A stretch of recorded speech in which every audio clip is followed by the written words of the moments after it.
Hello बच्चों, स्वागत है आपका हमारे यूट्यूब चैनल गुरुकुल हिंदी साहित्य में। बच्चों, आज हम आप लोगों को जयशंकर प्रसाद, जो छायावाद युग के जनक और छायावाद के चार आधार स्तंभों में प्रमुख माने जाते हैं, उनकी आत्मकथ्य को पढ़ाने जा रहे हैं। उन्होंने आत्मकथ्य के बारे में क्या कहा है, आइए देखते हैं। मधुप गुनगुना कर कह जाता कौन कहानी, या अपनी मुरझा कर गिर रही पत्तियां देखो कितनी आज घनी। प्रस्तुत पंक्तियों में कवि ने अपनी आप बीती के बताने में आप बीती किसी को बताना नहीं चाहता है कि मेरी जिंदगी में क्या हुआ क्या नहीं हुआ।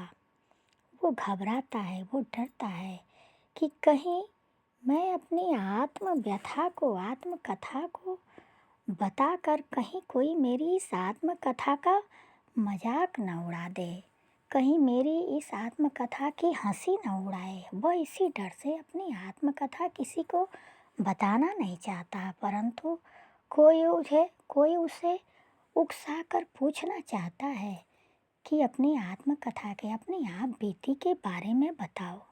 तो कवि कह रहे हैं, मधुप गुनगुना कर कह जाता कौन कहानी, या अपनी मुरझा कर गिर रही पत्तियां देखो कितनी आज घनी। इंसान के पास, हर मनुष्य के जीवन की यही कथा होती है कि कभी सुख होता है और कभी दुख होता है। वही कवि अपने बारे में भी कह रहा है कि मेरा मन रूपी भंवरा गुनगुना रहा है और अपनी कहानी कह रहा है।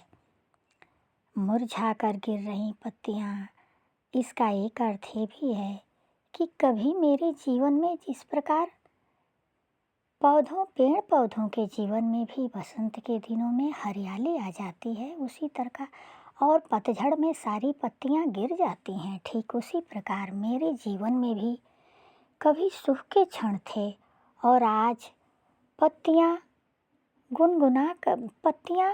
आज पतझड़ है और वो सारी पत्तियां आज गिर रही हैं। यानी आज दुख के दिन मेरे जीवन में आ गए हैं। इस गंभीर अनंत नीलिमा में असंख्य जीवन इतिहास, यह लोग करते ही रहते अपना व्यंग मलिन उपहास। इस नीलिमा, इस नीले आकाश में, इस नीले आकाश के नीचे, इस पृथ्वी पर असंख्य ही मनुष्यों का जीवन इतिहास है। असंख्य ही मनुष्य के जीवन में सुख दुख आते रहते हैं, परंतु वे अपना सुख दुख कह नहीं पाते हैं या किसी अपने से कह देते हैं। परंतु आज मैं यही इस अपने जीवन के बारे में लेकर मैं बहुत ही गंभीर हूँ कि मैं अपने इस जीवन के बारे में अगर किसी को बताऊं तो कहीं कोई मेरा उपहास न उड़ा दे। तब भी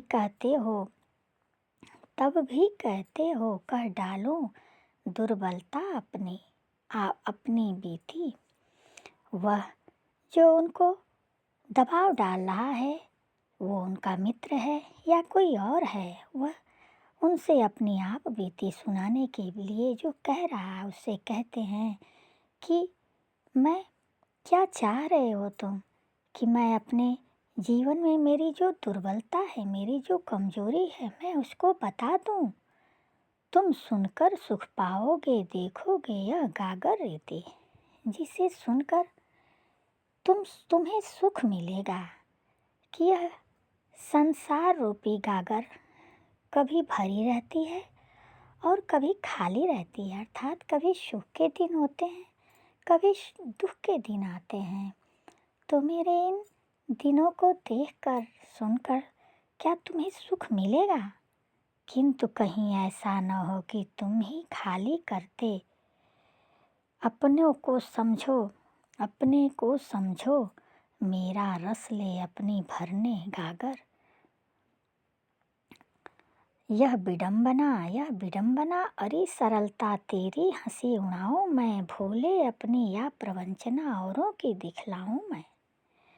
किंतु कहीं ऐसा न हो कि तुम्हें मेरे दुख का कारण ही तुम अपने आप को समझने लगो, अर्थात मेरे जो दुख बीत चुके हैं उन्हें पूछकर मेरे दुखों को हरा कर दोगे, मेरे दुखों को ताज़ा कर दोगे तो मुझे दुख ही मिलेगा। तो मेरे दुख को देखकर कहीं तुम भी मेरे दुख का कारण न बन जाओ, यही सोचकर मैं घबरा रहा हूँ। किंतु अपने को समझो मेरा रस ले अपने गागर वाले, भरने यह प्रवंदना अरी सरलते तेरी हंसी उड़ाऊं। कहीं ये समझकर कि मैं ही तुम्हारे दुख का कारण बन गया हूँ, तुम्हारे दुख को ताज़ा कर दिया हूँ, यह सोचकर या तो तुम दुखी होगे या तो मेरी हंसी उड़ाओगे। मैं ये दुविधा में पड़ा हुआ हूँ कि मैं तुम्हें अपनी आप बीती सुनाऊँ या नहीं सुनाऊँ। भोले अपनी या प्रवंचना औरों की दिखलाऊं मैं, उज्ज्वल गाथा कैसे गाऊं मधुर चांदनी रातों की। मैं जो औरों से मुझे दुख मिला है, धोखा मिला है, यह तुम्हें मैं कैसे दिखाऊं, या मैं अपनी उस चांदनी रात वाली कहानी को जो मुझे मेरे जीवन में जो सुख के क्षण आए थे, उस उज्ज्वल गाथा को, उस अत्यंत ही आनंदमय गाथा को, कहानी को तुमसे कैसे कहूँ। अरे खिलखिलाकर हंसते होने वाली उन बातों की मिला कहाँ वह सुख जिसका मैं स्वप्न देख कर जाग गया। मेरे जीवन में भी कभी सुख के क्षण आए थे, कोई मुझे भी मिला था, मेरे साथ चलने वाली मेरी प्रेयसी भी कभी मुझे मिली थी, या जिसका मैं स्वप्न देखकर, जिसके साथ मैं हंसता था, जिसके साथ मैं सुख के आनंद के दिनों को बिताता था, वह सपना ही आज मुझे याद आ गया है। आलिंगन में आते आते मुस्कुरा कर जो भाग गया, मेरे आलिंगन में, मेरी बाहों में, ऐसे सुख के क्षण मेरी बाहों में आकर मुस्कुराते हुए मुझसे दूर चले गए, जिसके अरुण कपोलों की मतवाली सुंदर छाया में अनुरागिनी उषा लेती थी निस्सुहाग मधुमाया में, जिसके मेरी वो प्रेयसी कैसी थी, उसके कपोल कैसे थे, उसके कपोल अत्यंत ही लाल थे, अरुणिमा लिए थे, वो अत्यंत ही सुंदर मतवाली थी, अनुरागिनी उषा लेती थी निस्सुहाग की मधुमाया में। ऐसा लगता था, उसके रूप सौंदर्य को देखकर ऐसा लगता था कि उषा अरुणिमा लिए उषा आ गई हो, अनुराग रागिनी भरी उषा। जो आकाश सूर्य जब उदित होता है तो जिस प्रकार पहले अरुणिमा निकलती है, अरुणिमा से सारा वातावरण, सारा आकाश अत्यंत ही लाल हो जाता है और एक अत्यंत ही आभा दिखाई देती है, वह मेरी प्रेयसी अत्यंत ही आभामय थी, अत्यंत ही सुंदर थी। उसकी स्मृति पाथेय बनी है थके पथिक की पंथा की, उसकी स्मृति ही मेरी प्रेयसी अत्यंत ही आभावान थी, अत्यंत ही सुंदरता की प्रतिमूर्ति थी। उसकी याद ही अब हमारे लिए जीने का सहारा है। हमारे थके हुए, हमारे हारे हुए, हमारे दुखी जीवन का वही पाथेय है, वही एकमात्र सहारा है, उसकी याद ही एकमात्र सहारा है। जीवन को उधेड़ कर देखोगे क्यों मेरी कथा की, छोटे से जीवन की कैसे बड़ी कथाएं आज कहूँ।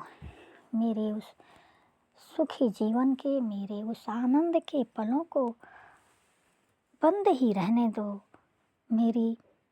मेरी जीवन में, मेरी जुबान में बंद ही रहने दो। मैं उस सिलाई को, उस सीलन को मैं खोलना नहीं चाहता हूँ और उस कथा को भी मैं तुमसे मैं अगर सुनाने लगूँ मेरे जीवन के आनंद की कथा को तो ये जीवन ही बहुत छोटा लगने लगेगा। इसलिए मेरे उस जीवन के आनंद को रहने दो मुझे। मैं कहना नहीं चाहता हूँ। क्या यह अच्छा नहीं कि औरों की सुनता मैं मौन रहूं? मैं तो दूसरों की ही कथा को सुनकर मौन रहना चाहता हूँ। मैं अपनी व्यथा डर के मारे नहीं सुना रहा हूँ कि कहीं या तो कोई सुनकर मेरी कथा की हंसी उड़ाएगा या मुझे या अपने आप को ही मेरी कथा, मेरी व्यथा का दोषी समझेगा। सुनकर क्या तुम भला करोगे मेरी भोली आत्मकथा? अभी समय भी नहीं थकी सोई है मेरी मौन व्यथा। हे मेरे मित्र, तुम मेरी भोली भाली कथा को सुनकर क्या करोगे? अभी समय थकी सोई है मेरी मौन व्यथा। मैं अभी मौन रहना चाहता हूँ। अभी शायद वह समय नहीं आ रहा है, शायद वह समय नहीं आया है जब मैं अपनी व्यथा को या अपनी कथा को तुमसे कहूँ, क्योंकि मेरे जीवन में सुख और दुख दोनों ही हैं। मैं अपने सुख दुख को, अपनी आप बीती को किसी के सामने सुनाना नहीं चाहता हूँ, क्योंकि मैं डरता हूँ कि कहीं मेरी आप बीती सुनकर कोई मेरी हंसी ना उड़ा दे। तो बच्चों, आज मैं इसी आत्मकथ्य के साथ अपनी वाणी को विराम दे रही हूँ। अगले चैप्टर के साथ मैं फिर आ रही हूँ। तब तक के लिए धन्यवाद।